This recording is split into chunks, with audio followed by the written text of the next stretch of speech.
supaya saya mudah hafal sehingga cepat tahu progresnya. Tetapi oke lah, nggak apa-apa, cukup meskipun lebih dari 30 setiap Zoom, lama-lama pasti saya hafal dengan sendirinya juga. Toh juga saya punya data nilai ya.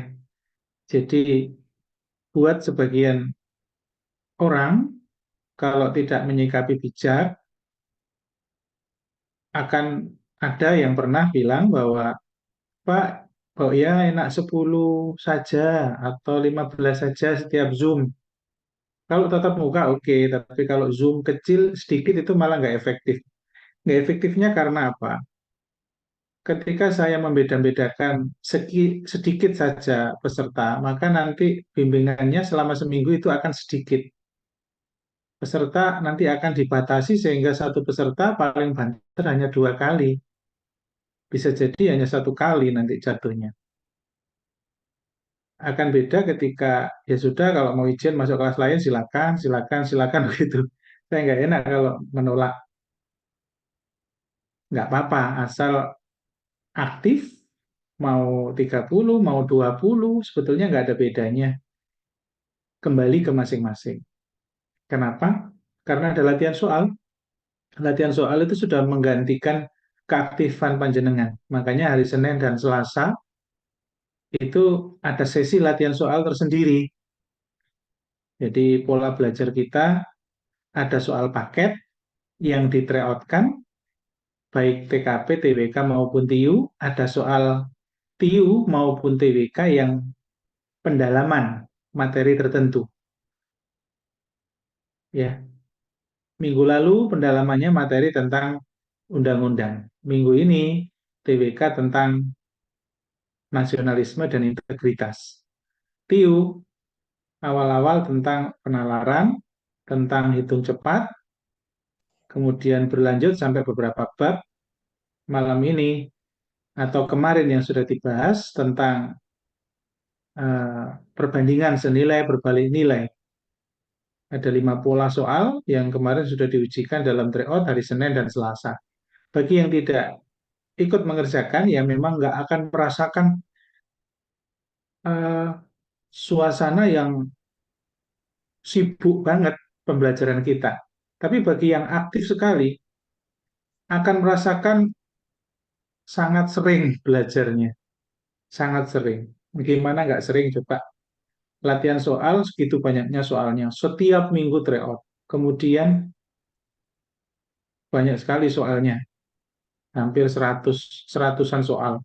Kemudian pada saat bimbingan dikasih soal yang beda juga. Seperti panjenengan yang kerjakan tadi.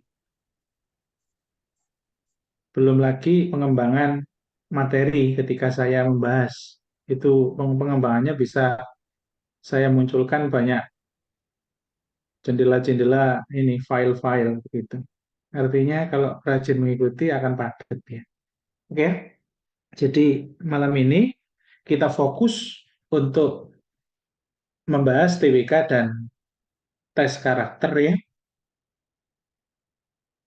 Malam ini tidak membahas TIU, karena kalau saya masuk TIU nanti jatah waktu tidak cukup untuk TWK dan TKP.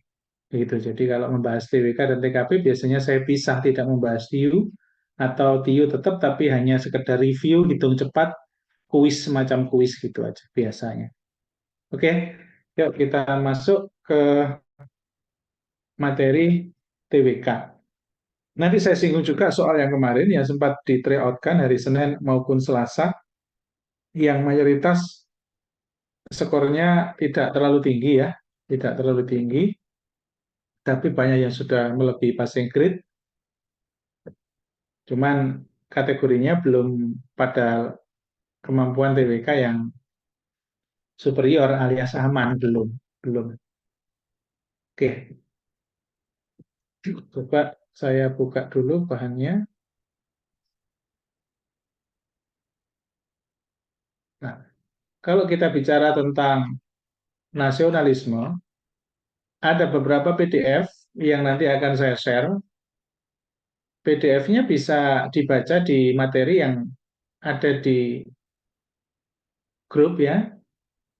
Mungkin nanti kalau ada yang telat bergabung, terus belum ada, bisa dilihat di deskripsi ya. Deskripsi ini nanti kalau nggak ada dikirim ulang ya di grup. Cuman ini yang saya tayangkan bagian yang lebih simpel lagi. Akan berbeda dengan soft file yang pernah saya share untuk TWK. Jadi ini pilihan-pilihan materi yang nyata-nyata soalnya keluar. Begitu. Nyata-nyata soalnya keluar dan beredar banyak di luar sana. Gitu ya. Oke, yang pertama kita ngomong masalah nasionalisme. Bab nasionalisme itu ada sendiri. TWK dulu ya, nanti baru TKP. Sebelum saya membahas materi singkat nasionalisme dan integritas yang nanti akan saya lanjut dengan membahas soal, saya perlu review kembali kisi-kisi tes TWK yang merupakan apa? The killing ya, pembunuh banyak siswa peserta di tahun kemarin dan tahun lalu sebelumnya. Dua tes terakhir CPNS yang paling banyak menggugurkan peserta itu di TWK. Banyak sekali anak-anak yang pinter, yang TU-nya tinggi-tinggi, TWK-nya nyaris gagal. Dapat 65, dapat 70, padahal passing grade-nya 65. Dari 30 soal, hanya betul 13 sudah bisa passing grade. Padahal kalau betul 30, itu nilai skornya sangat tinggi ya, 150. Tapi hanya 65 saja. Banyak peserta yang nyaris gagal atau gagal. Banyak sekali. Jadi nilainya hanya dapat 65 atau dapat 60, gagal kalau 60. Setinggi apapun tes intelijensinya, kalau ada yang tidak passing grade, maka gagal. Gagal, gitu ya. Jadi perlu diketahui itu. Oleh karena itu, TWK bukan sebuah momok yang terlalu harus diketakuti, tidak. Tetapi harus siaga, siaga. Bahwa kemampuan tes intelijensi yang tinggi tidak selalu linier dengan kemampuan wawasan kebangsaan yang bagus. Nalar soal TWK tidak cukup dijawab dengan kecerdasan, tetapi dengan wawasan yang luas, yang mencoba untuk membaca. Membaca juga terarah dengan cara sering latihan soal, sehingga setiap membaca kita akan recall ingatan pada saat latihan soal. Oh iya ya, yang saya baca ini kan kemarin saya latihan soal. Nah, begitu maksud saya. Tujuannya itu. Jadi latihan soal, membaca. Bahan bacaan yang paling banyak keluar itu software yang sudah pernah saya share. Satu software saya susun sendiri, satu software sendiri itu materi di klub Prajabatan PNS, judulnya Wawasan Kebangsaan dan Bela Negara. Di dalamnya wawasannya bagus untuk dibaca, termasuk yang saya terangkan ini nanti juga ada di dalam buku itu, bagian dari buku itu. Contohnya tentang integritas, apa saja tentang integritas, nasionalisme apa saja. Oke, kita masuk ke kisi-kisi yang kita perlu untuk pahami TWK itu bagaimana nanti ke depan. Supaya semuanya recall kembali apa-apa yang dijadikan gambaran nanti depan untuk dibaca. Sehingga punya acuan, tidak ngelambiar. Oke, coba lihat ada 5 kisi-kisi sesuai dengan Permen Pan RB terbaru 2023. Oke ya, 2023 kemarin banyak sekali murid saya yang tembus CPNS di Kementerian Pusat, banyak sekali ya, termasuk di daerah yang ambil dosen, banyak sekali. Sehingga yang terbaru, pola-pola soal yang terbaru juga saya up to date. Cuma nanti di pertengahan dan di akhir lebih ke CBT nanti saya terapkan pola-pola soal yang baru.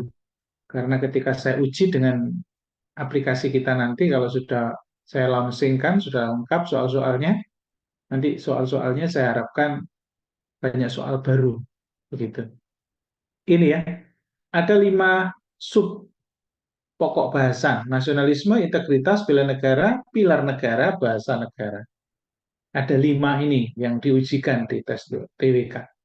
Coba pahami, kita membayangkan soal nasionalisme, maka harus paham bahwa nasionalisme itu kenapa kok diujikan di dalam tes TWK. Nah itu, tujuan nasionalisme diujikan itu apa, sehingga kita punya gambaran apa-apa yang kita pelajari. Bahwa nasionalisme mewujudkan kepentingan nasional melalui cita-cita dan tujuan yang sama dengan tetap mempertahankan identitas nasional. Masih belum nyantol kalau hanya membaca itu. Untuk lebih jelasnya, arahnya kemana? Maka pahami tentang implementasi nasionalisme. Kemudian, pahami tentang nilai moral dan nilai sosial. Kemudian, yang sering keluar, pahami perbedaan antara nasionalisme, patriotisme, bela negara, cinta tanah air, pahami. Dan baca juga tentang sejarah perjuangan pergerakan kemerdekaan bangsa Indonesia. Kenapa perlu belajar tentang sejarah kemerdekaan? Karena disitulah paham nation, cinta tanah air diwujudkan, berjuang melawan penjajah. Apa-apa yang dibaca di sini? Ya, tentunya kita harus cerdik ya. Pernah keluar tentang perjanjian-perjanjian, pernah keluar tentang penjajahan Belanda maupun Jepang. Perbedaannya di mana?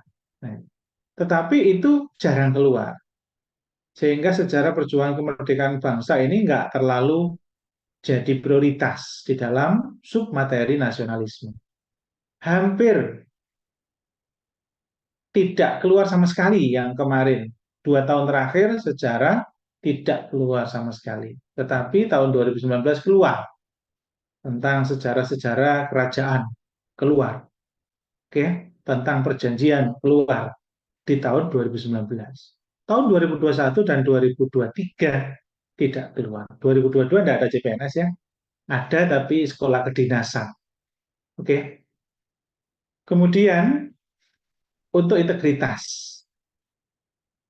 Untuk integritas kita harus paham bahwa makna dari integritas itu apa. Nah, jadi makna dari integritas itu jelas terkait sekali dengan kejujuran dan lain-lain. Kalau kita bicara tentang bab integritas, ada beberapa hal yang perlu dibaca. Satu, materi tentang jenis-jenis nilai-nilai yang seseorang dikatakan berintegritas. Ada 9 nilai integritas. Dan 9 nilai itu lihat sini. Dibagi menjadi 3 pokok. Ada nilai utama, ada nilai etos kerja, dan ada nilai satunya lagi, nanti saya jelaskan ya. Ada 3 nilai utama, tetapi masing-masing nilai utama itu ada 3 juga. Begitu.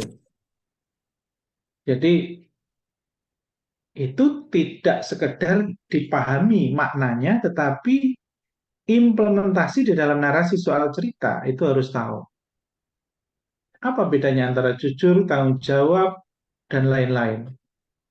Itu bagian dari nilai integritas. Kemudian tentang integritas yang perlu dipelajari juga, yang perlu dibaca adalah kaitannya dengan masalah korupsi. Kalau ngomong masalah korupsi, maka undang-undang KPK itu harus dibaca. Begitu, roadmap KPK dibaca. Ya, implementasi soal-soal yang terkait dengan korupsi maka itu sangat kontemporer dikeluarkan ujiannya. Oke, kemudian untuk bela negara, ya, untuk bela negara. Jadi kalau kita membahas bela negara, itu kadang-kadang mirip soal-soalnya dengan sub pokok nasionalisme. Karena ada beda, tapi ada kemiripan antara makna nasionalisme dan bela negara. Jadi kadang-kadang ada soal antara nasionalisme dan bela negara itu masuk dalam dalam satu soal dalam opsi tersebut. Narasi apa, narasi bla bla bla itu masuk kategori nasionalisme atau bela negara. Tetapi detailnya selain itu bela negara lebih spesifik membahas tentang unsur-unsur bela negara. Unsur-unsur bela negara, fungsi bela negara, tujuan bela negara. Begitu.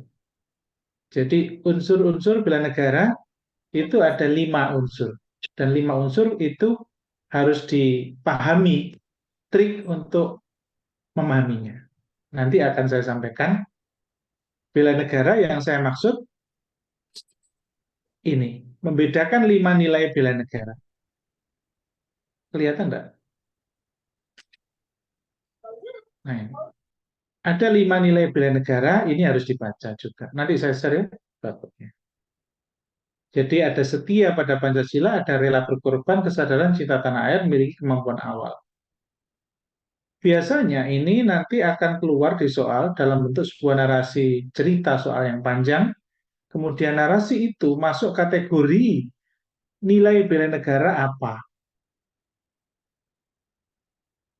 Apakah setia, apa rela berkorban, apa kesadaran cinta? Ini kalau kita tidak membaca materinya, kita akan bingung main tebak, terutama antara rela berkorban dengan kesadaran berbangsa dan bernegara. Ini mirip. Sehingga kalau kita belajar, ketika ada 5 hal yang ingin dipelajari, maka cara cerdik kita, mana di antara 5 itu yang ada kemiripan ketika diimplementasikan di dalam soal, maka itulah yang menjadi concern kita untuk membedakan. Contohnya adalah berkorban kesadaran bahwa triknya, kalau kita membaca tentang nilai bela negara, kembali ke yang tadi saya sebut materi diklat laksar jabatan tentang wawasan kebangsaan dan bela negara. Nanti saya share ulang ya. Atau juga bisa melihat Permen-Han, Peraturan Menteri Pertahanan tahun 2016 tentang kesadaran bela negara. Tapi kan panjang, bacanya luas. Padahal poin-poin yang sering keluar di soal itu 5 poin itu tadi saja. Ini saja. Sehingga di dalam pasal-pasal itu bacalah pasal mana yang terkait dengan setia pada Pancasila. Karena kalimat-kalimatnya itu sudah pakem. Hanya saja kalimat yang sudah dipakemkan, dipatenkan itu implementasinya yang kita harus pintar-pintar dalam membedakan. Contoh, ketika narasinya diarahkan kuncinya bahwa itu adalah implementasi tentang cinta tanah air, maka di dalam narasi soal yang panjang kali lebar, itu akan menampilkan informasi berita tentang menjaga wilayah, membela wilayah, mengutamakan produk dalam negeri. Poin itu perlu untuk dijadikan ingatan. Walaupun di dalam pasal itu ada 5 poin, tetapi kita terbatas dengan hafalan. Maka kita harus tahu cara cerdik untuk menyimpulkan. Nanti akan ada contoh soal. Contoh misalkan ini, kita punya tanah yang luas di daerah perbukitan. Kemudian ada pengusaha yang berani membayar mahal untuk membelinya. Tetapi kita tetap mempertahankan. Maka itu bagian dari apa? Bela negara kah? Cinta tanah air kah? Atau yang lain? Itu bagian dari cinta tanah air. Kenapa? karena menyinggung tentang wilayah yang kita pertahankan. Itu salah satunya. Untuk yang lain, tentang kesadaran berbangsa. Ini yang saya sebut kenapa kok agak mirip dengan kesadaran berbangsa dengan rela berkorban. Ini nomor 4 dan nomor 2. Kalau kesadaran berbangsa dan bernegara, coba pahami makna dasar dari sadar berbangsa. Namanya berbangsa, bersuku-suku. Artinya, kalau ada narasi soal, di dalam soal yang panjang kali lebar, menampilkan ada keberagaman adat istiadat, budaya, suku, bahasa, maka itu adalah nilai bela negara tentang kesadaran berbangsa dan bernegara. Poinnya di situ. Maka ide pokoknya adalah membela keberagaman di situ. Akan berbeda ketika tentang rela berkorban. Hati-hati. Rela berkorban itu poinnya adalah pokoknya gak mengutamakan keselamatannya sendiri. Itu intinya di situ. Jadi membela kepentingan bangsa di atas kepentingan pribadi. Baik itu menjadi seorang warga negara maupun menjadi seorang komponen utama di dalam bela negara, TNI, Polri, Komcat, komponen cadangan. Jadi kalau melebihi batas wewenang kita, maka itulah rela berkorban untuk bangsa dan negara. Ini identik dengan jiwa patriot yang ada di dalam bab tentang nasionalisme. Jadi nasionalisme itu harus bisa membedakan antara nasionalisme, cinta tanah air, rela berkorban, bela negara, patriotisme. Patriotisme itu artinya dia melebihi batas wewenangnya, melebihi kemampuan pribadinya, tidak mengutamakan kepentingan pribadinya, rela berkorban, begitu ya? Poinnya di situ. Kemudian setia pada Pancasila ini mudah. Pokoknya kalau di dalam narasinya itu ada kaitannya dengan eksistensi Pancasila yang mau diganggu, maka itu nilai bela negara yang kaitannya dengan setia pada Pancasila sebagai ideologi. Oke, itu ya. Kemudian yang terakhir, memiliki kemampuan fisik sangat mudah. Sangat mudah. Pokoknya intinya kalau ingin membela negara, ingin berjuang melawan penjajah, ingin membela negara dalam arti yang tidak melawan penjajah, maka hal yang utama yang dimiliki adalah cerdas dan sehat. Itulah kemampuan awal sebagai modal awal. Jadi kalau ada soal yang narasinya mengarah ke modal dasar dari fisik dan jiwa, maka itu implementasi dari nilai bela negara memiliki kemampuan awal bela negara. Ada ini soal sering keluar soal kayak gini. Oke ya, itu. Jadi kenapa tadi yang dibedakan dua, yang mirip, yang lain mudah untuk diingat. Tidak perlu dihafalkan di 1 sampai 5, harus hafal kalimatnya nggak perlu. Nggak zamannya begitu dan ujian juga nggak keluar hafalan. Tapi implementasi. Soal-soal TWK itu soal implementasi. Nalar, tidak ada soal hafalan. Jadi tidak perlu kalimatnya persis, yang penting paham. Begitu ya. Apa yang dibaca paham, tidak perlu hafal. Oke, saya lanjut ke kisi-kisi yang keempat tentang pilar negara. Pilar negara, intinya negara ini punya 4 pilar yang menyokong bahwa negara ini berdiri. 1. Pancasila. 2. UUD 45. 3. Negara Kesatuan. 4. Bhinneka Tunggal Ika. Itu adalah 4 pilar negara. 4 pilar negara. Ini yang paling banyak soal keluar di tes TWK.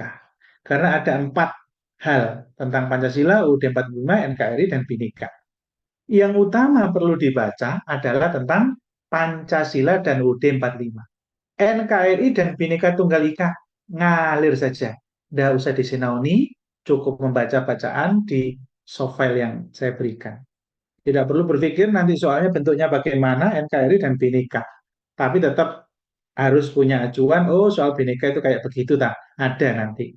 Jadi soal-soal kita nanti kita akan munculkan di setiap nomor itu tentang sub apa. Akan dimunculkan begitu. Oke, Pancasila tentunya pahami dan hafalkan butir-butir Pancasila. Ya otomatis lima sila ya harus hafal, mutlak. Butir-butirnya harus hafal.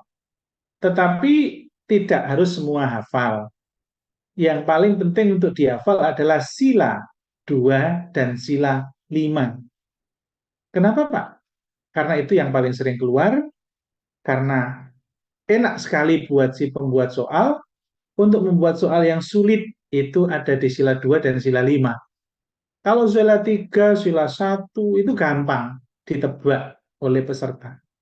Dan sukanya si pembuat soal itu membuat soal yang tidak mudah ditebak, itu suka banget si pembuat soal itu. Oke ya? Itu. Jadi hafalkan butir-butir di sila 2 dan sila 5 karena banyak kemiripan. Poinnya adalah bahwa sila 2 itu ada hak dan kewajiban, sila 5 juga ada hak dan kewajiban. Sila 2 ada gemar menolong, sila kelima juga ada gemar menolong. Nah, bedanya di mana? Nah, di situ yang penting. Kenapa harus dihafalkan? Terus yang beda itu juga harus dihafalkan supaya jelas bahwa itu langsung sila 5. Kalau poinnya sila 5 itu keadilan, maka ada banyak butir-butir yang kalau kita membaca butir-butir itu akan ketahuan bahwa itu maknanya tujuannya adalah untuk menciptakan keadilan.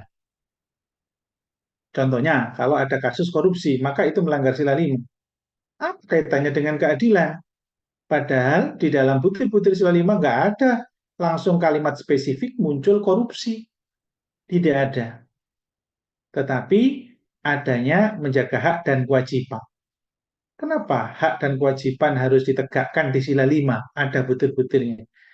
Karena semua warga negara punya hak untuk mendapatkan jatah. Jatahnya dikorupsi, berarti nggak adil namanya. Itu salah satunya itu. Kemudian hak dan kewajiban yang sifatnya luas, yang dilakukan oleh pemerintah secara luas, yang dilakukan oleh korporasi secara luas, yang dilakukan oleh pribadi yang mengganggu secara luas, itu semuanya ada di sila 5. Beda dengan melanggar hak dan kewajiban asasi, itu sila 2. Contohnya, ngolok-ngolok ras, suku, agama, kemudian hak mendapatkan pendidikan, asasi, hak dasar, maka itu sila 2. Jadi hati-hati. Ada lagi hak dan kewajiban yang nempel di sila 4. Hak tentang berpolitik, hak tentang bersuara. Hati-hati. Kalau narasinya ditempelkan dengan uh, kaitannya dengan sila 4, maka tidak boleh dijawab dengan sila 5 atau sila 2. Begitu ya. Kemudian ada lagi yang penting di sila 2 dan sila 3. Kadang-kadang sering tertukar masalah posisi manusia memanusiakan manusia.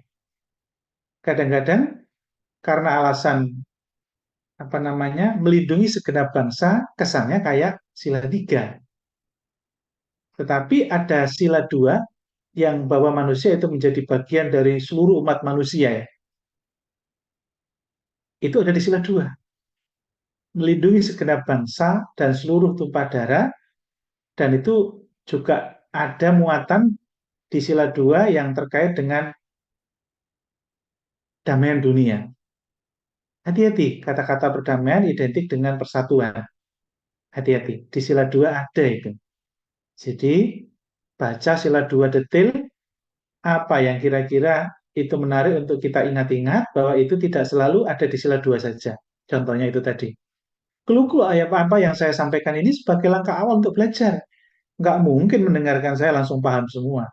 tapi langsung diterapkan dengan dipelajari apa-apa yang saya jadikan acuan untuk pendalaman masing-masing secara mandiri, gitu ya.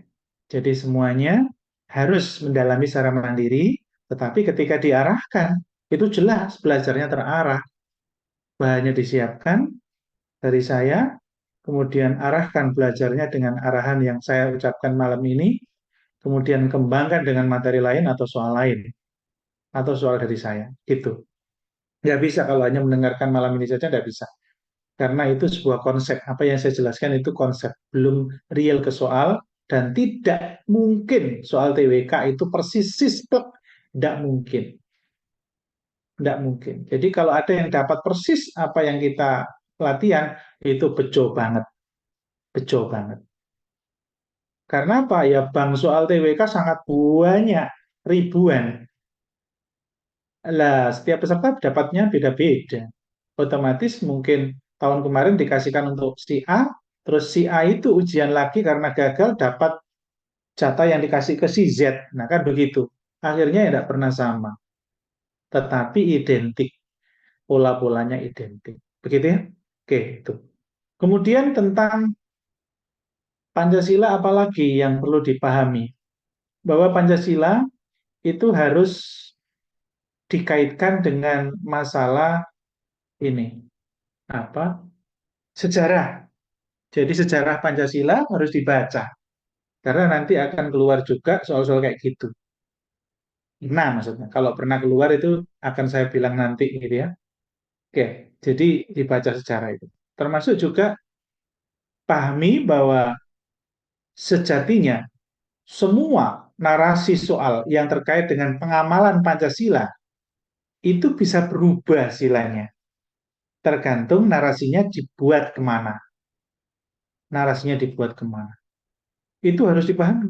Sehingga kita tidak saklek bahwa kalau ada kejadian A, pasti sila tiga. Enggak bisa. Enggak bisa. Jadi konteksnya, kontekstual di dalam soal narasinya itu penekanannya di mana?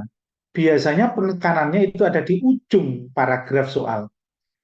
Ada 5 baris kalimat, di awal bunga-bunga kembang-kembangannya, di ujungnya itu penekanannya. Ya, supaya punya gambaran, ketika ada narasi soal pengamalan Pancasila misalkan tentang pengeboman. Pengeboman di narasi soal itu dijelaskan bahwa pengeboman terjadi di kantor polisi. Tapi di awal-awal itu diceritakan yang ngebom namanya kayak orang-orang yang radikal gitu ya. Namanya disebut bin begitu ya. Dikesankan, diarahkan pikiran kita bahwa itu sila ke-1. Tetapi penekanannya di belakang. Tindakan mengebom di kantor kepolisian tersebut merupakan pelanggaran sila keberapa? Sudah tidak lagi ke sila 1, tapi ke sila 2. Karena tidak ada penekanan masalah ancaman agama tertentu. Ancamannya adalah manusia, kemanusiaan yang adil dan beradab. Tidak beradab, karena ngebom semua orang tanpa kejelasan tujuan.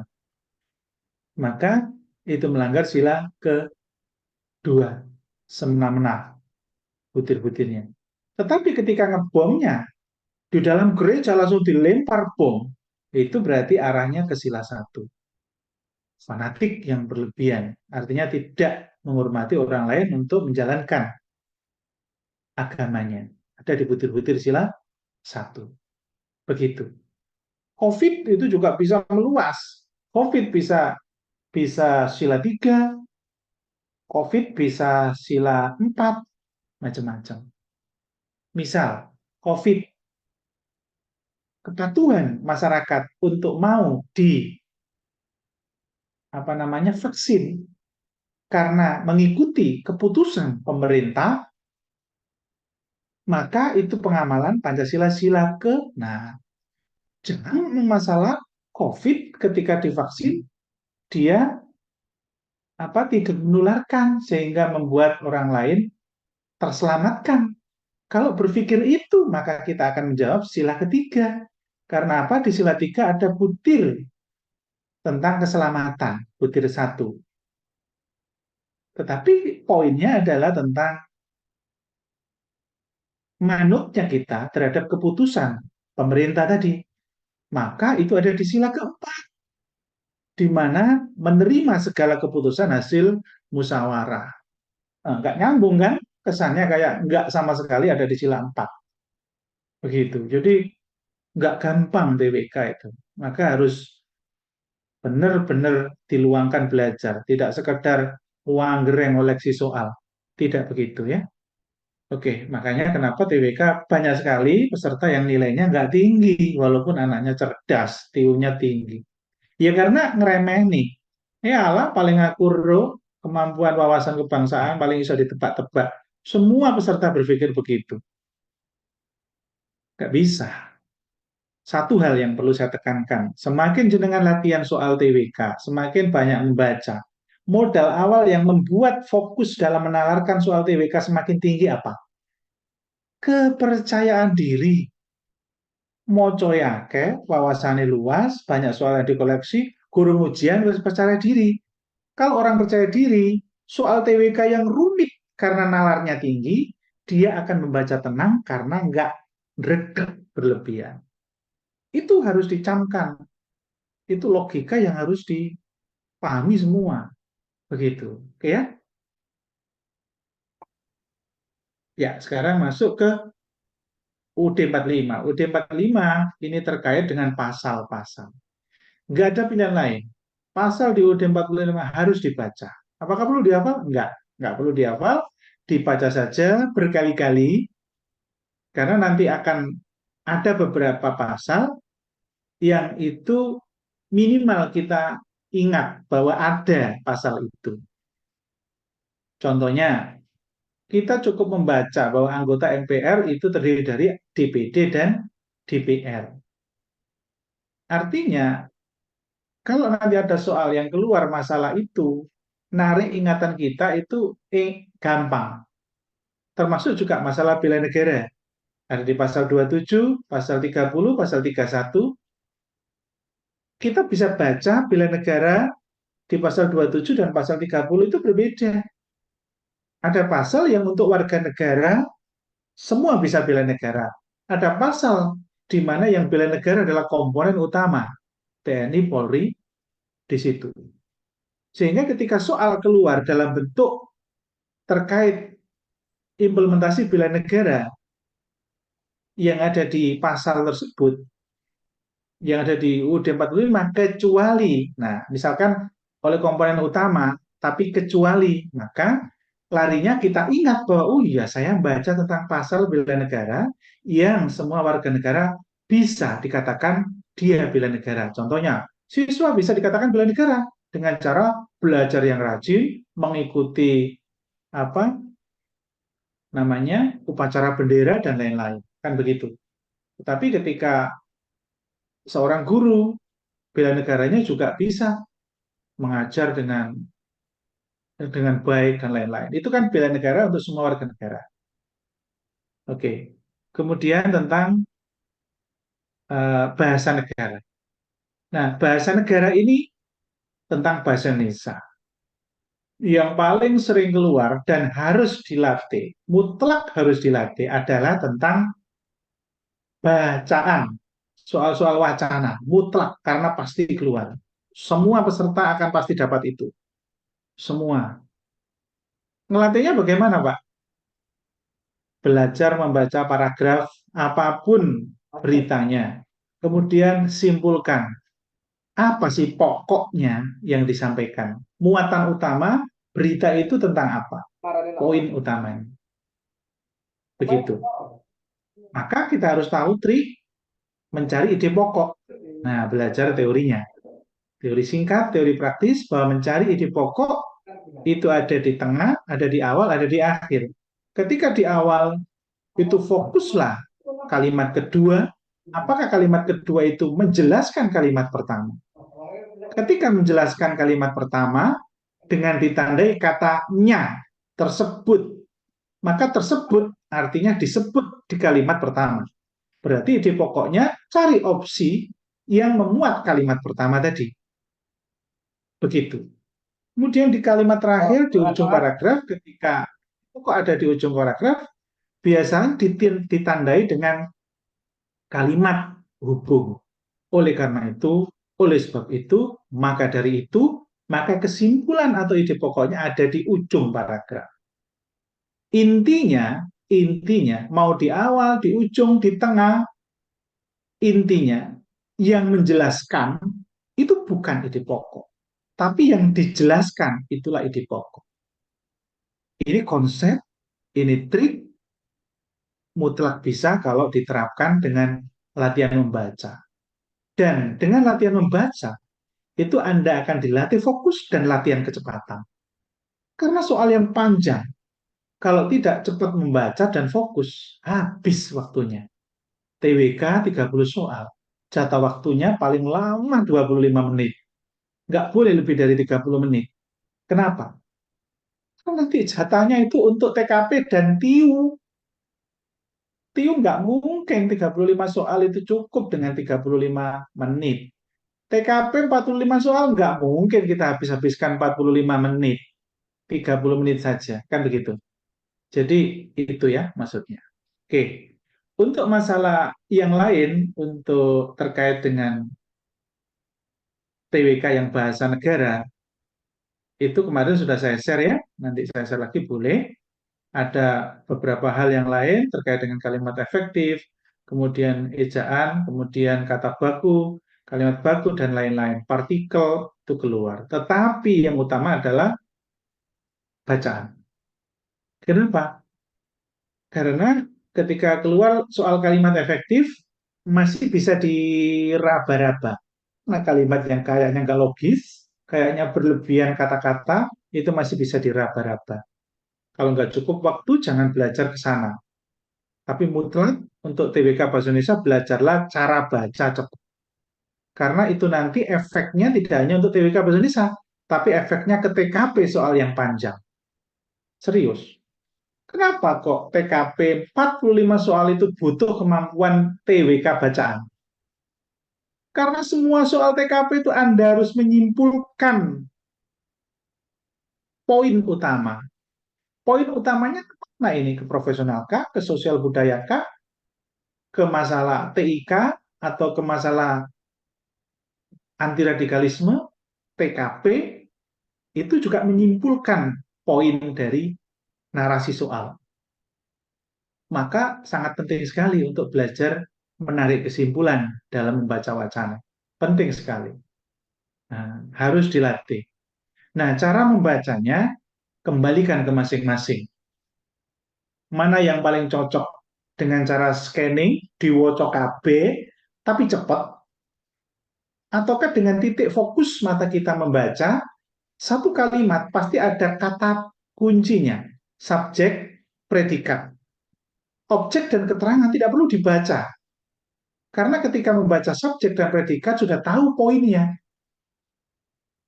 plus objek tentunya ya. Keterangan yang panjang itu biasanya membubui saja, atau mewarnai saja. Ada yang jago membaca kayak begitu, membaca cepat namanya. Namanya skipping. Jadi membaca cepat, dia tidak perlu membaca semua. Itu jangan diterapkan kalau nggak terbiasa. Yang umum untuk semua peserta, itu adalah membaca scanning. Semua dibaca, tetapi cepat. Ketika pada titik poin tertentu, baca pelan ditekan. Begitu. Kalau ingin melatih fokus, maka setiap baris kalimat dalam satu baris, maka kita seakan-akan jadikan 3 titik pandang. Bola mata kita seakan-akan memisah menjadi 3 titik pandang. Jadi sekali melihat 3 kata, sekali melihat 3 kata, sekali melihat 3 kata. Itulah cara melatih baca cepat. Begitu. Jenengan kalau latihan baca cepat efeknya luar biasa nanti ke soal TKP dan TWK. 45 soal plus 30 soal, 75 soal. Kalau jago baca, jago fokus, luar biasa. Tiu nggak usah tinggi-tinggi banget, 110 aja, 120 aja sudah mengalahkan mereka yang jago Tiu. Serius ini, gitu ya. Makanya mereka-mereka yang Tiu-nya tidak tinggi itu saya bina dengan khusus. Saya kasih motivasi yang besar, saya kasih belajar prioritas di momen-momen 1 bulan terakhir karena sudah wis mas mbak wis cukup kemampuan sampai mek sakmono. Kak iso dipeksa dhuwure 100 selawe, ayo iki utama. Hajar mereka yang melete-melete tes intelijensinya tinggi, tapi meremehkan TKP, hajar mereka di luar sana. Dengan kemampuan TKP yang luar biasa dan TWK yang bagus, hajar mereka bisa. Itu maksud saya. Jadi semua berpeluang, semua. Nggak ada kata-kata yang tidak jago hitungan, tidak keterima CPNS, tidak ada. Banyak fakta, keterima sudah. Banyak, sangat banyak. Oke, cukup. Itu saja. Kita masuk ke TKP sekarang. Konsep TKP. Ada beberapa hal yang perlu saya sampaikan untuk masalah TKP ya.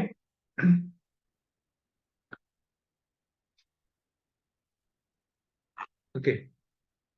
Untuk TKP perlu kita pahami tips-tips untuk bisa tembus nilai 200-an, 190 ke atas lah. Memang passing grade-nya hanya 166. 166 itu kisarannya 75%. Nilai aman yang sulit diraih itu 83%. 80-an persen. 80% itu 183 tepatnya. Itu nilai aman tapi minimal.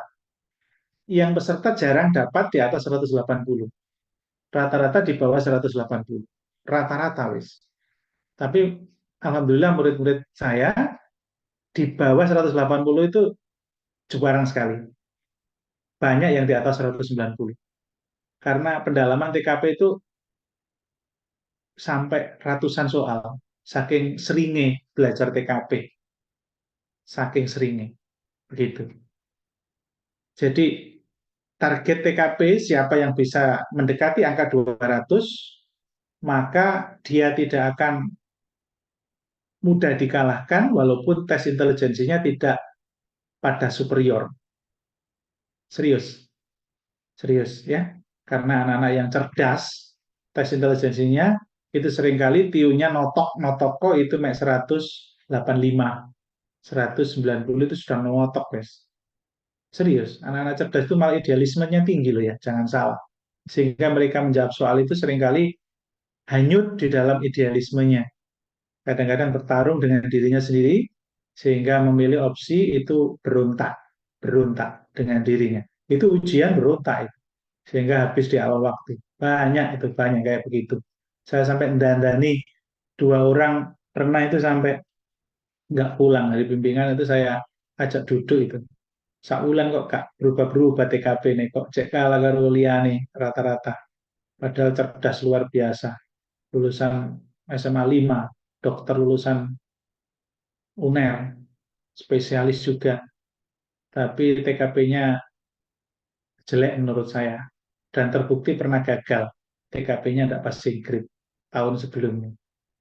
Terus tak dandani alon-alon, tak buka pikirannya bahwa ujian TKP itu bukan berdasar pada karakter masing-masing, tapi ujian TKP itu punya kunci dan kuncinya itu sudah dipakemkan. Ada pakarnya yang membuat kunci, maka tidak bisa masing-masing, gitu ya? Oke, ini jadi acuan buat teman-teman yang cerdas, idealismenya tinggi, hati-hati. Kalau ada banyak perdebatan dengan pembahasan online, pembahasan saya di buku, hati-hati. Gampang-gampangane wong sampean beda, tapi sing padha liyane luwih akeh dan itu pakar, itu kunci, mbok yo mosok aja meksa. Gampang-gampangane begitu. Artinya mulai buka pikirannya, kalau sering salah, sering jelek, atau sering di bawah rata-rata, walaupun TIU Anda tinggi, hati-hati, koreksi diri. Belajar karakter yang lebih matang lagi. Karena seseorang yang pinter identik dengan idealismenya tinggi, kritis, padahal soal tidak semua butuh kekritisan. Soal TKP itu ada 2 hal. Satu, butuh karakter yang matang, keikhlasan yang tinggi. Dua, butuh kritis ketika soal itu hot, high order of thinking skills. Butuh ketajaman analisa ketika soalnya itu tidak dominan pada karakter. Tetapi soal yang terjadi adalah lebih banyak yang dominan karakter. Dari 45 soal, itu lebih banyak kedominan karakter.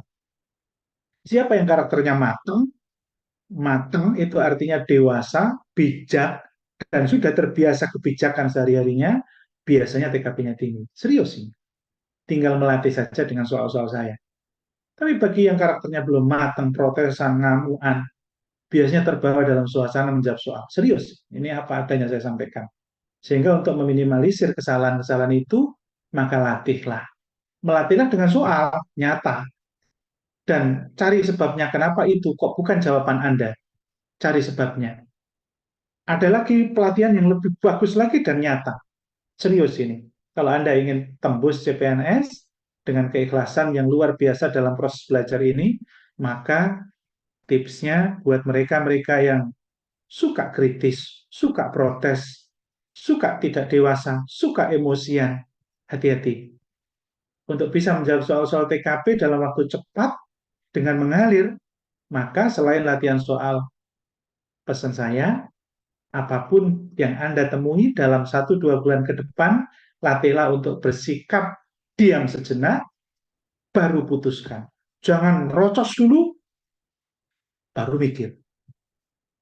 Serius ini, mudah diingat. Saya ngomong kadang-kadang vulgar supaya mudah diingat, gini, mohon maaf. Mudah diingat. Kalau mudah diingat itu enak. Jadi, kalau ada yang tidak cocok, diam sejenak. 5 menit, 1 menit, 10 detik, diam sejenak. Sikap terbaik apa sih saya? Lego. Bagaimana? Nah, diam sejenak. Jangan langsung putuskan. Supaya terbiasa menjawab soal seperti Anda menjawab masalah. Serius. Fakta. Jadi kalau saya sebutkan soal, kalau ada masalah, masalah itu andaikan ini jadi soal. Saya bersikap yang bagaimana supaya dapat poin 5. Itu. Kalau Anda bisa menjawab poin 5, tapi dalam sehari-hari tidak bisa, maka pada saat ujian nanti, ada beberapa nomor yang ngalir menjawab sesuai Anda. Serius. Ini nggak main-main. Ini sering saya temui, sering. Sering ya? Oke ya? Ini tips yang paling final. Sebelum saya ngomong tips-tips yang lain, itu tips yang paling manjur.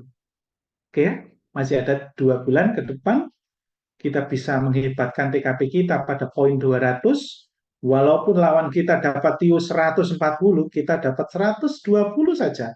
Bisa mengalahkan mereka. Karena rata-rata anak-anak cerdas di luar sana, seluar di selain kita ya rata-rata 180 ke atas sudah tinggi. Nah, kalau kita dapat PU 120 melawan 140, kan hanya butuh 4 soal.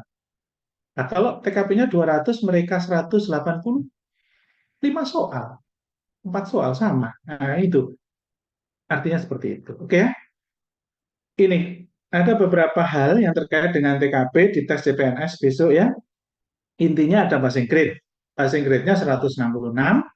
Kalau dipetakan, maka 166 ini hampir semua peserta bisa tembus passing grade. Karena 166 ini jelek, tidak tinggi. Beda dengan tahun 2019. 2019 itu TKP-nya passing grade-nya 143. 2018 ya, maaf. 2018 itu passing grade-nya 143. Tapi soalnya hanya 35. Nah, ini soalnya 45. Pada saat soal 35 ini, passing grade-nya 135 di sini. Tahun 2018 berguguran, berjatuhan. Skor-skor tinggi tapi jatuh. Begitu. Saya masih ingat sekali itu. Murid-murid saya banyak yang tembus gara-gara di peringkat. Padahal awalnya gagal. Karena di peringkat nilainya terbaik, akhirnya terpaksa pemerintah menerima karena tidak ada yang passing grade. Tahun itu seperti itu. Tapi tahun 2019 sampai sekarang tidak ada lagi. Kalau nggak passing grade, gagal. Maka diisi oleh yang milih instansi lain dibuat ke yang kita pilih. Kalau dulu enggak. Makanya tahun dulu banyak protes sampai masuk ke pengadilan itu. seluruh peserta yang nilainya passing grade menuntut karena ada peserta yang jadi PNS tidak passing grade gara-gara di peringkat menang tetapi tidak diisi dari instansi lain. Nah, itu kesalahan di 2018 itu sehingga dituntut seperti itu. Akhirnya apa? Hadiah dari tuntutan itu nilai Anda yang tinggi-tinggi diakui di tahun berikutnya. Nilai Anda yang passing grade diakui di tahun 2019. Sehingga di tahun 2019 tidak perlu tes, boleh pakai nilai sebelumnya. Itu yang nilainya tinggi. Oke. Nah, kemudian jumlah soal. 45 soal ya. Poinnya 1 sampai 5. Poin tertinggi dapat poin 5, poin terjelek 1. Jadi tidak ada jawaban yang 0 ya. Walaupun salah tetap dapat poin. Oke. Ada beberapa hal yang membuat gagal di TKP. Meremehkan tes TKP dari proses awal belajarnya ogah-ogahan. Kemudian soal TKP itu relatif panjang, sehingga tidak latihan, meremehkan, tidak sering membaca soal panjang. Karena waktunya singkat. 45 soal, itu trik dari saya, strategi ujiannya besok akan detail saya sampaikan ketika tryout akbar dan semakin dekat dengan ujian, maka 45 soal ini maksimal 30 menit. Ini acuannya. Kalau sudah lebih dari 30 menit, itu nanti korbannya akan di belakang. Soal-soal di belakang akan berantakan. Jadi harus kecepatan tinggi, dan itu bisa dilatih. Ke depan akan saya kasih cara-cara untuk melatih kecepatan tinggi dengan saya tekan waktunya, dan saya share screen, saya scroll, dan lain-lain. Terburu-buru. Terburu-buru ini jangan dimaknai kecepatan yang terlalu tinggi, jangan. Terburu-buru itu artinya dia tidak terbiasa cepat, tetapi buru-buru. Maka hasilnya akan jelek. Ya, seorang pembalap kalau nggak terlatih latihan balapan, terus tiba-tiba nyetir motor buanter itu namanya terburu-buru. Gagal, begitu. Beda dengan wis latihan, balapan wis latihan terus, pas balapan kenceng banget ya rata-rata aman, selamat kan begitu. Oke, nomor berikutnya ini membaca berulang-ulang, ini nggak boleh. Jadi membaca soal TKP itu cukup 1 kali. Kalau ingin diulang, poinnya yang diulang. Poin itu selalu seringkali ada di awal dan di ujung. Maka kalau mengulang, mengulanglah di awal dan di ujung. Itu seringkali di situ. Atau yang diulang adalah opsinya. A, B, C, D-nya yang diulang. Yang diulang adalah opsi yang ragu. Kalau ragu antara C dan D, maka C dan D itu yang diulang. Jangan mengulang soal lagi. Sehingga soal tidak boleh diulang. Sekali baca langsung tembak. One read, one shot. Sekali baca langsung tembak. Begitu. Kemudian kisi-kisi TKP ada 6 ya. Yang terbaru 2023, layanan publik, sosial budaya, TIK, jejaring kerja, radikalisme, profesionalisme. Ini boleh dibaca untuk mengarahkan kita ketika ketemu soal itu lebih dominan ke apa. Kalau lebih dominan ke pelayanan publik, maka kita tidak boleh menjawab profesional. Contoh, ketika kita sedang bekerja di sebuah loket, kemudian ada orang yang tua renta bertanya tentang dia periksa kemana, maka sikap kita bagaimana? Yang terbaik, kita karena merasa sudah bekerja, maka kemudian bilang ke security, oh biar security aja. Nah itu jawaban yang terbaik. Itu tidak terbaik. Tetap pelayanan publik karena di soal itu penekanannya adalah pelayanan publik. Ada kalimat yang itu lebih ditekan, bukan bekerjanya, tapi orang tuanya tadi ditekan. Biasanya penekanannya itu diulang lagi pada poin akhir. Maka kita bantu untuk loket kita serahkan ke teman atau minta tolong ke teman. Atau setidaknya kita mengarahkan. Intinya ada usaha nyata yang kita lakukan. Begitu. Oke ya?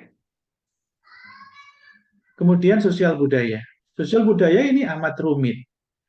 Seringkali bertabrakan ketika sama-sama ada di dalam narasi soal antara sosial budaya dan profesionalisme jadi satu dalam sebuah narasi soal, maka kita mendahulukan mana? Nah, itu yang susah TKP. Kalau kita tidak sering latihan dan paham trik-triknya, maka kita akan seenaknya menjawab. Begitu. Sehingga dapatnya tidak poin tertinggi, kena tiga terus. Contoh nih, ketika kita depan rumah kita ada yang meninggal dunia, kemudian kita harus segera datang di kantor karena mau ada rapat pagi jam 7. Tapi tidak ditekan bahwa rapatnya itu harus Anda datang. Kalau Anda tidak datang, maka masalah besar terjadi. Tidak ada ke sana. Kalau tidak ada penekanan ke sana, maka yang utama adalah sosial budaya. Kan begitu. Kalau ragu, searching. Soal-soal yang karakter kayak begitu, dominan pakar-pakar itu menjawab yang mana? Begitu. Kalau ada perbedaan bahasan di YouTube atau apa. Begitu ya. Tetapi itu tadi, poin penekanan itu yang utama. Begitu. Oke. Banyak hal yang. Kemudian baca tentang ini. Karena ini sedikit nyambung ya. Jadi selain 6 hal ini yang jadi kisi-kisi, ada hal yang tentang core value. Core value ASN itu berakhlak. Ber itu orientasi pelayanan, A akuntabel, K kompeten, H harmonis, K lagi kolaboratif dan lain-lain. Ini semua ada di dalam 6 hal di atas. Ada kemiripan, ya. Misal tentang kolaboratif, berarti bekerja dengan tim, artinya jejaring kerja. Jadi aspek di 6 hal masuk di core berakhlak kolaboratif, begitu. Oke. Jadi ketika soal-soal itu terkait dengan kolaboratif, maka solusi yang tertinggi poinnya ada di kolaboratif, kerjasama tim. Dan terus poinnya ke profesional. Contoh nih, soal itu ditekankan bahwa Anda bekerja dalam sebuah tim. Kemudian teman Anda sakit. Padahal tugasnya banyak dan deadline-nya masing-masing ketat. Oke? Kemudian Anda juga kena deadline kan? Teman Anda sakit. Maka solusi terbaik bagaimana? Kita harus kerjakan sendiri semaksimal mungkin sehingga selesai semua. Itu nggak logis. Karena ada penekanan bahwa itu kerja tim. Maka harus ada tim dia sebagai pengganti, tapi dengan cara yang bijak. Begitu. Jadi akhirnya double-double. Ada main karakter, ada main kolaboratif. Main karakternya apa? Intinya poinnya tim. Maka Anda tidak mengerjakan, tetapi tetap harus ada anggota tim yang menggantikan itu. Tetapi tidak sekedar menyomot anggota teman kita yang ada di ruangan kita, tidak. Tetapi melaporkan ke atasan bahwa masalah ini ada sehingga atasan mendelegasikan teman kita. Di situ poin yang tertinggi, ada kebijakan, ada wewenang, batasan wewenang, ada kerjasama tim. Tumpuk jadi satu dalam soal. Itu yang sulit. Gitu ya? Oke. Kemudian tips untuk memahami soal TKP. Contoh ada soal seperti ini. Sebagai seorang pimpinan, apa yang Anda perlu? Apakah Anda perlu untuk berkonsultasi? Oke, pemimpin harus tahu berkonsultasi dengan orang tua, berkonsultasi dengan atasan, perlu tetapi tidak boleh terlalu sering. Nah, seperti ini penting. Ketika kita membaca soal seperti ini, maka pahami konsepnya. Konsepnya apa saja? Siapa Anda, apa yang Anda hadapi, topiknya, dan pilihan jawaban sesuai topik. Ini yang utama, subjek dan objek. Ini yang utama. Kalau 3 dan 4 itu kita mampu memahami topik. Artinya poin penekanan soal itu apa? Ide pokoknya. Arahnya kemana? Profesional kah? Kolaborasi kah? Sosial budaya kah yang jadi penekanan? Nah, itu ya. Tapi yang utama adalah siapa Anda, apa yang dihadapi. Kalau Anda menjadi pemimpin, maka sikap seorang pimpinan beda dengan sikap seorang staf. Kalau objeknya terjadi di kantor, objeknya terjadi di masyarakat, maka objeknya itu akan menjadikan solusi yang berbeda. Jadi pahami siapa Anda, apa yang Anda hadapi. Gitu ya. Jadi di dalam soal Anda berposisi sebagai pimpinan, maka harus tahu tentang tugas seorang pimpinan. Di dalam soal permasalahannya adalah apakah orang pimpinan itu perlu berkonsultasi. Apakah perlu berkonsultasi? Nah, begitu. Jadi tergantung poinnya. Oke ya. Kemudian itu bukan soal ya, itu hanya cara memahami konsep. Kemudian memahami konsep nilai. Yang kedua, konsep nilai. Ini nyata ke soalnya. Coba, ini bisa dibaca pelan-pelan. Ini penting daripada membahas soal dulu ya, karena di awal ini yang harus diutamakan. Baru nanti kalau ini sudah saya ulang satu atau dua kali, baru latihan soal, pokoknya soal, kita langsung kelontoi per soal itu, kenapa opsi itu tertinggi. Itu. Tetapi modal awalnya supaya belajarnya cepat, progresnya, supaya tidak main tebak-tebakan, maka konsepnya minimal, belajar berapa persen. Itu. Oke. Anda baru saja menyaksikan video. Oke, Presiden Jokowi menyoroti ruang digital, mulai hoax. Nah, poinnya di sini hingga radikal. Nah, kayak itu tadi saya baca. Jadi saya hanya baca poin-poin, tidak saya baca semua. Presiden meminta publik, nah, positif. Sebagai alasan tindakan, nah sudah. Nggak penting ini dibaca sebagai alasan tindakan, sudah. Ini kan pasti bumbuan kata saja. Maksud saya itu. Jadi tidak harus dibaca utuh, tidak harus. Kalau terbiasa boleh. Kalau nggak terbiasa jangan baca utuh ya. Tetap aktif di media sosial dan berusaha agar terhindar dari paham radikal. Itu skornya nggak tertinggi ya, karena itu hanya menunjukkan sebuah pernyataan saja. Artinya tidak ada uh, keseriusan yang luar biasa ya. Jadi tetap aktif di media sosial. Beda dengan poin B. Ada sesuatu yang lebih mawas diri, kemudian ada gercep untuk orang lain, efeknya, mengedukasi masyarakat. Jadi lebih tinggi bukan karena lebih panjang kalimatnya, tetapi konsep nilai, memahami konsep nilai. Jadi setiap opsi itu punya tingkatan nilai. Itulah soal yang hot. Jadi soal ini adalah soal sangat hot sekali karena semuanya positif. Semuanya bernilai baik. Tidak ada yang bernilai negatif. Sehingga kita membandingkannya luas sampai 5 opsi mengulangnya. Begitu. Fokus menjalankan tanggung jawab pekerjaan. Bagus ini. Nggak ada yang jelek. Tetapi di D itu sikapnya ini samar. Sikap samar dia. Fokus menjalankan tanggung jawab, mendukung upaya pemerintah. Ini fokus seseorang yang dikatakan netral. Netral itu artinya dia tidak berefek ke orang lain, tetapi dirinya sendiri tidak ekstrim dalam menyikapi yang positif. Begitu, biasa-biasa aja, alias B aja. Gitu. Bahasa anak muda B aja. Nah, sikap yang B aja atau netral itu pasti nilainya 3, poinnya 3. Nah, betul kan 3? C, sorry, D ya, D itu 3, betul. Nah, betul kan? Saya tadi belum sempat melirik ke sini. Fokus menjalankan ini, menggelar diskusi. Nah, kalau menggelar diskusi dengan teman agar bisa dideteksi dini jika ada teman menggelar diskusi, itu sikap apa maksudnya? Kalau poin E, menunjukkan sikap yang negatif, hanya fokus pada teman saja. Dirinya kemana? Tidak ada usaha nyata. Nah, itu ya, menggelar diskusi dengan teman. Gitu. Artinya kurang. Kemudian poin yang tertinggi adalah jelas ya, itu tadi lebih mawas diri. Nah, jadi intinya begini, kalau ada gercep sesuai konteks, ada usaha nyata yang lebih luas, jelas itu poin tertinggi. Itu. Terus untuk menjadi catatan, hindari kata-kata yang menempelkan kata berusaha.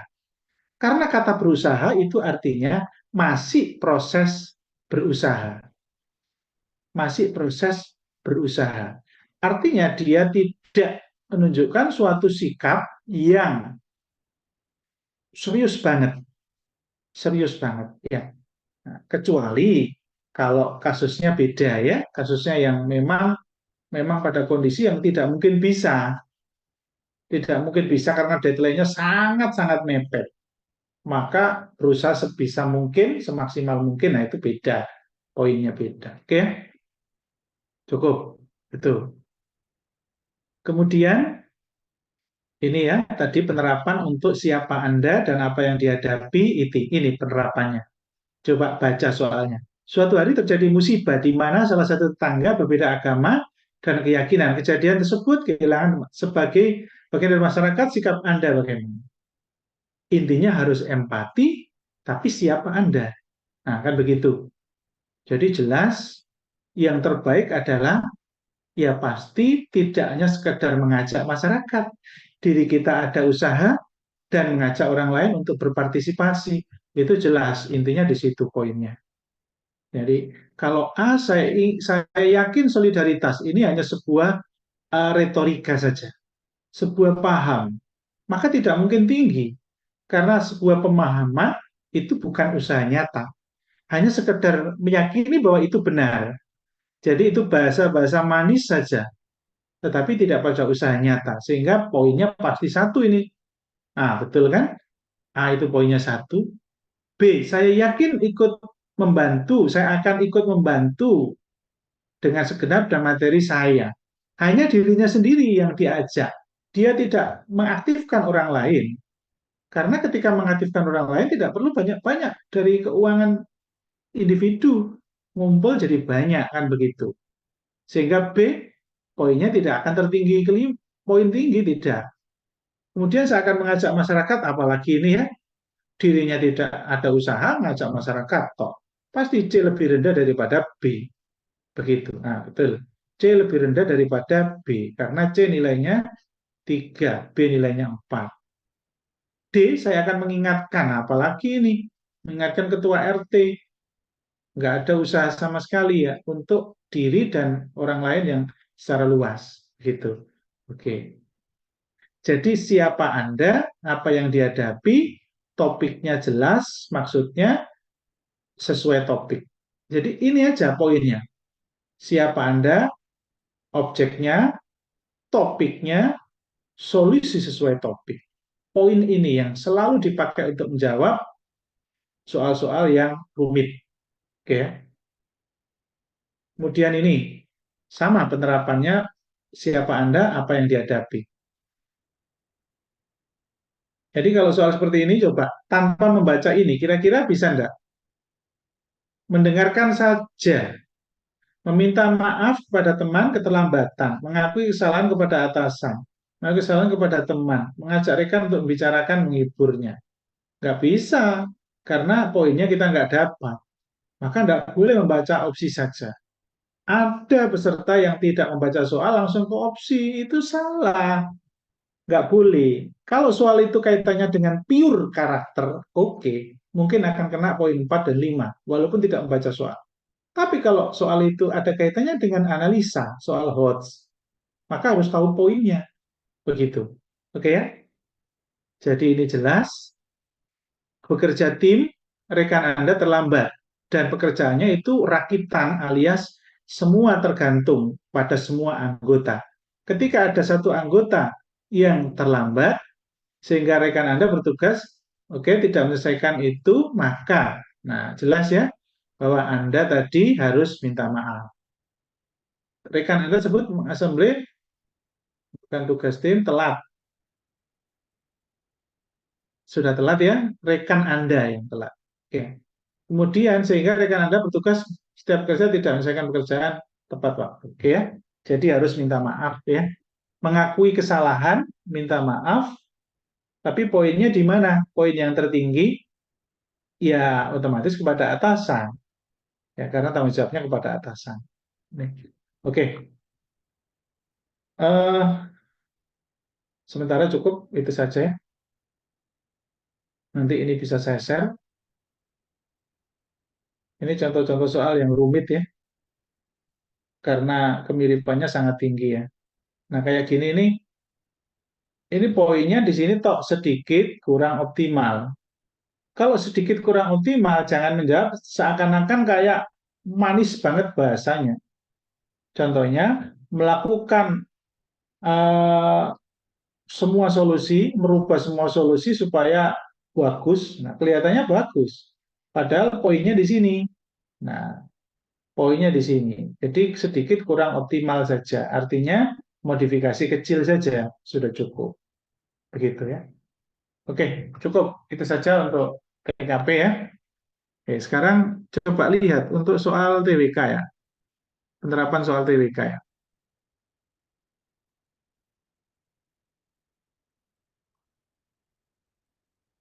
Untuk masalah TWK tadi nasionalisme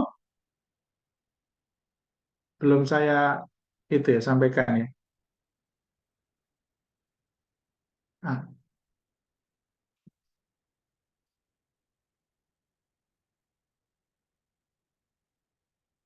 TWK integritas, TWK nasionalisme ini ya. Jadi ini TWK integritas tadi yang belum saya singgung ya. Ada tiga bagian, inti, etos, dan sikap. Ini keluar ya di soal yang jenengan pakai latihan, keluar ya.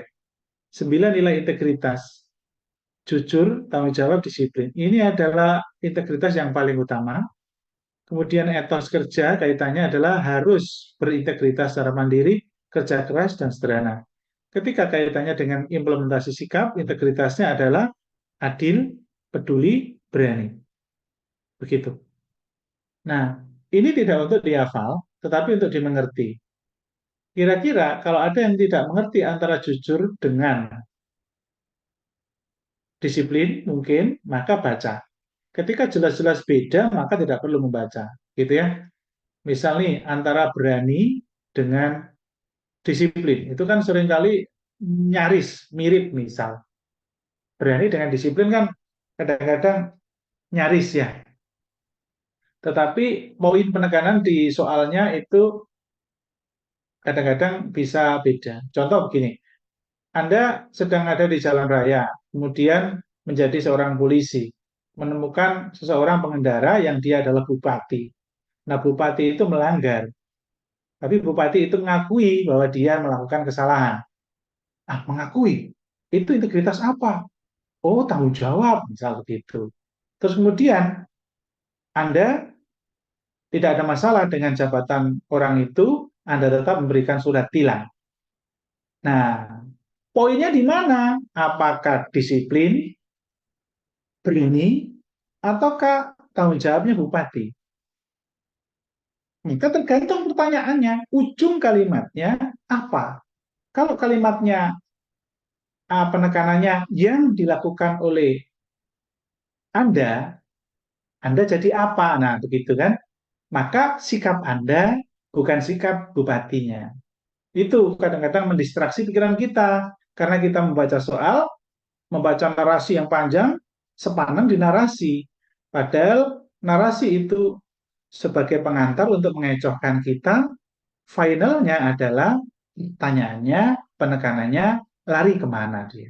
Begitu ya. Nah, hati-hati di situ. Nah, itu pola-pola soal integritas kayak begitu. Rumitnya di situ, soal TWK integritas itu. Jadi kalau penerapan implementasi tentang 9 nilai ini, itu saya yakin keluar. Ini kuasai ya. Kalau ada soal yang menyangkut tentang keterbukaan, maka itu nilai kejujuran. Oke ya, termasuk tidak curang, tidak berbohong, urusan.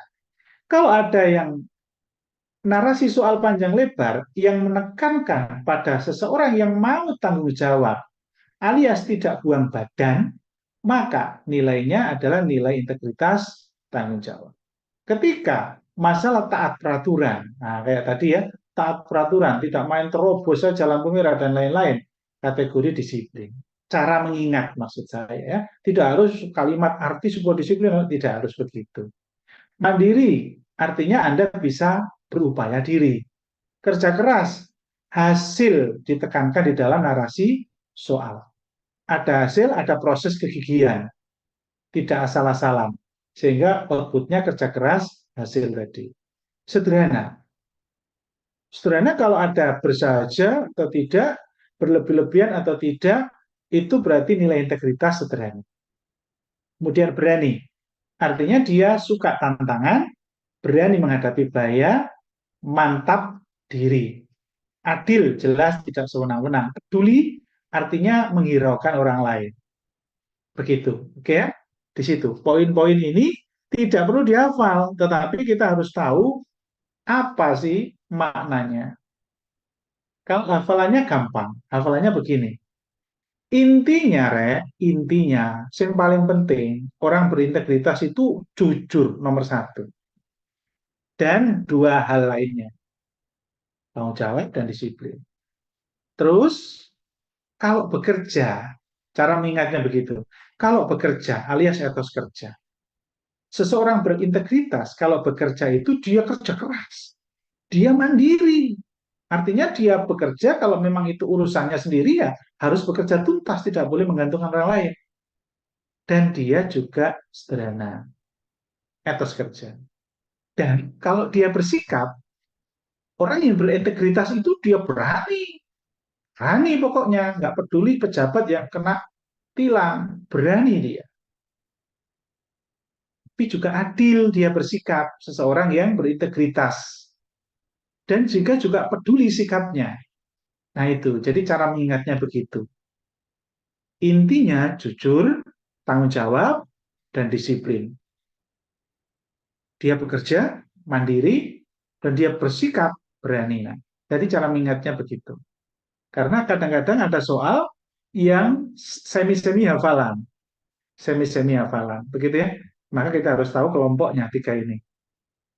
Oke, sekarang cara menjawab. Soal penalaran kaitannya dengan integritas. Tadi sudah saya sebutkan bahwa kalau ada keterbukaan, jujur. Mementingkan orang lain berarti dia peduli.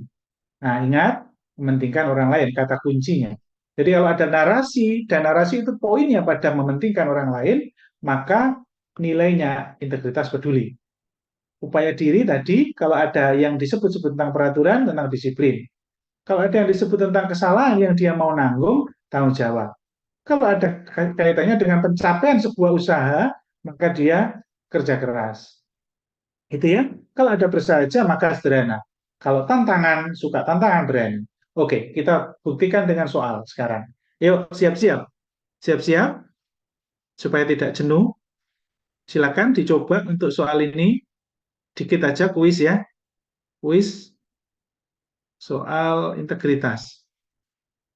Mana ya? Ya, ini.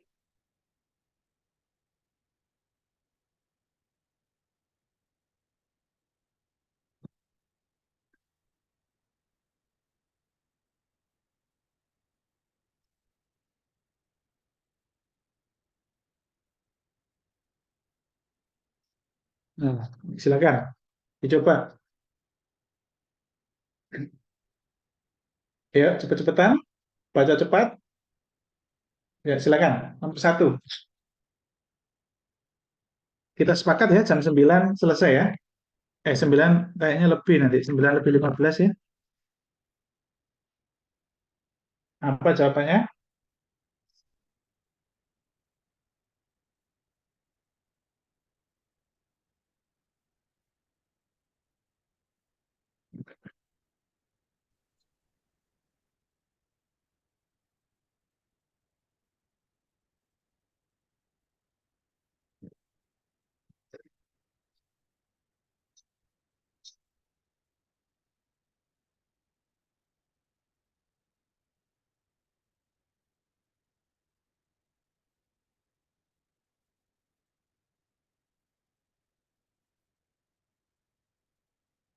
Karena tadi sudah saya jelaskan.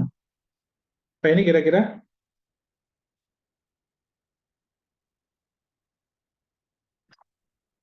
Yuk, jawab semuanya.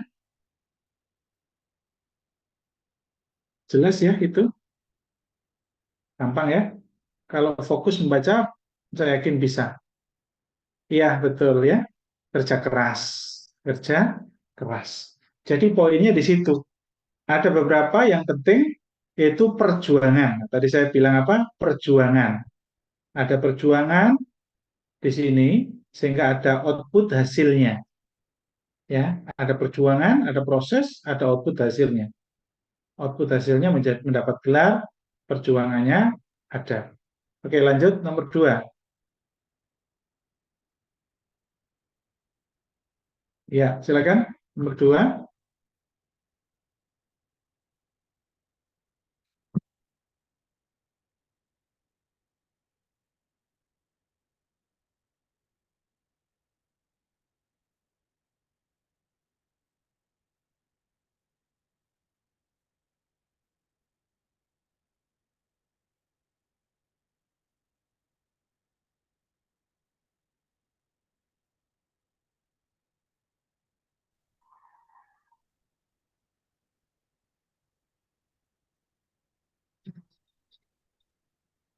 ya silakan dijawab.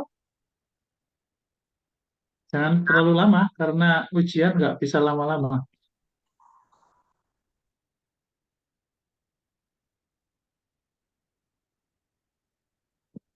Gampang ya ini ya.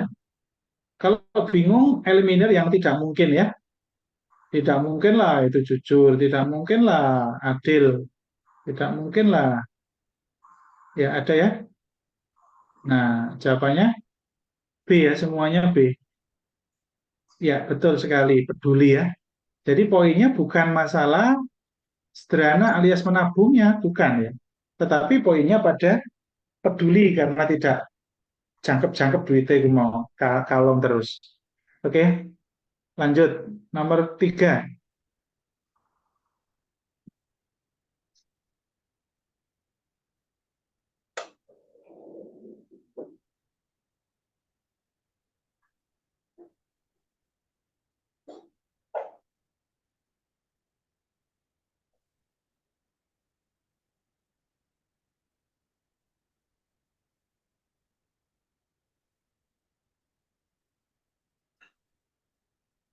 gampang ini ya, gampang. Harusnya tadi nggak saya jelaskan dulu ya. Harusnya latihan soal dulu supaya ini ya, supaya tahu sebelum dan sesudah. Tapi nggak apa-apa, wes. Oh ini aja, yang nasionalisme nggak saya jelaskan dulu ya, dijawab dulu ya. Yang nasionalisme. Oke, hari ini kan kita pendalaman TBK-nya kan nasionalisme dan integritas ya. Oke, ya cukup. Nah, betul ya. Sederhana ya. Lanjut, nomor 4.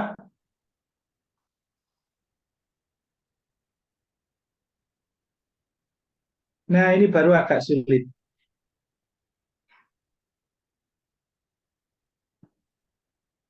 Ayo, feeling saya ada perbedaan ini.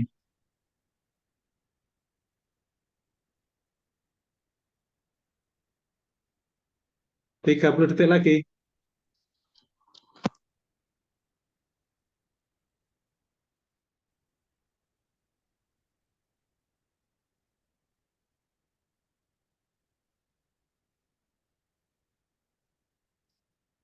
Saya tadi bilang apa? Antara disiplin dan tanggung jawab itu mirip ya. Kadang-kadang nyerempet ke jujur juga itu. Mirip ya. Oke, silakan jawab. A atau D atau E?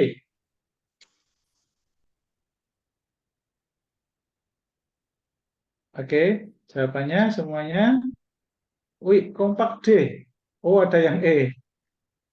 Oh, E yang tadi ya. Kompak D ya. Oh, ada yang E.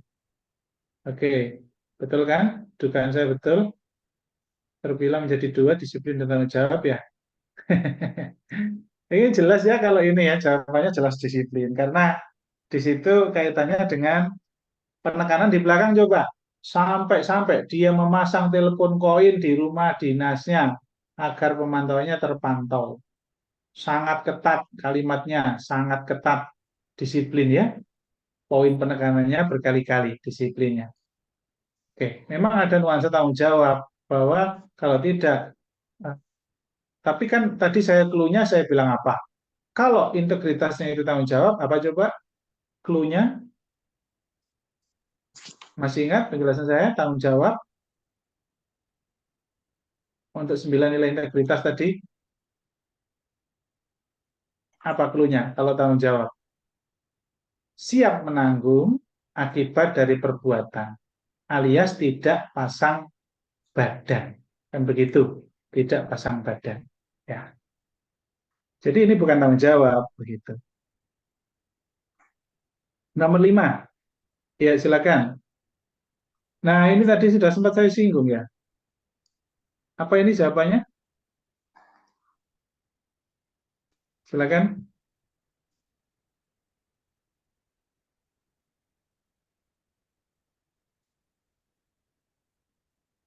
Tanggung jawab.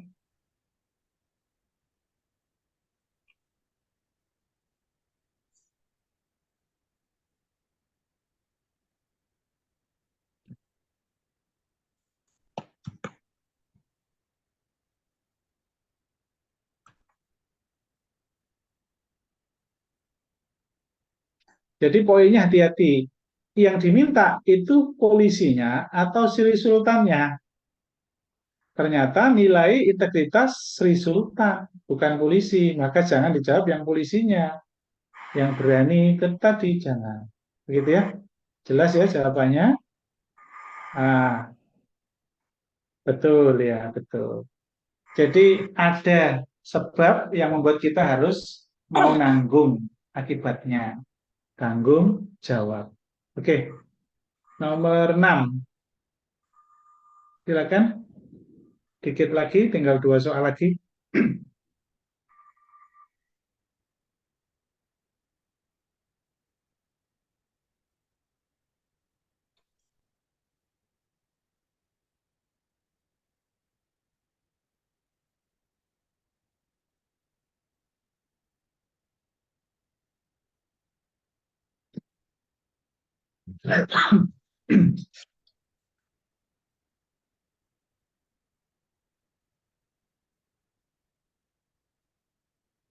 Mau ngomong nilai integritas, apakah ada D? Integritas apakah ada D?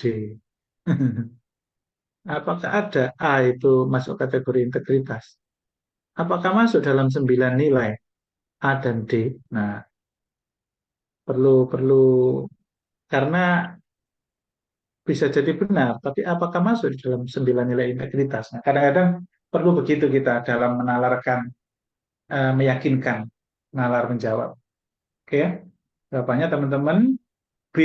Oke, bagus ya. Jawabannya B, betul ya? Berani, mantap. Jos jos rek, sip. Wono sing D kepleset dia. Betul kan saya duga tadi ya, kepleset ya. Makanya tadi saya singgung, apakah mungkin A atau D? Kan 9 nilai integritas tidak ada kata-kata bekerja sama dan rela berkorban.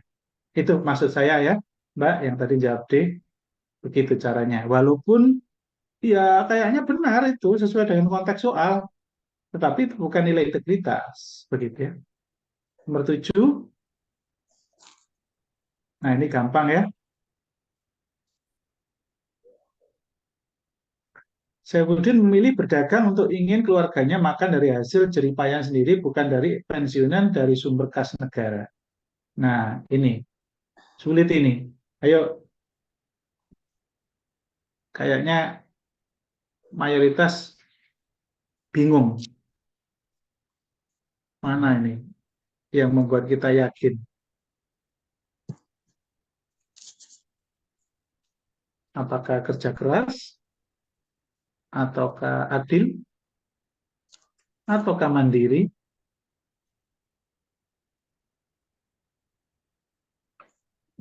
Ya, silakan dijawab.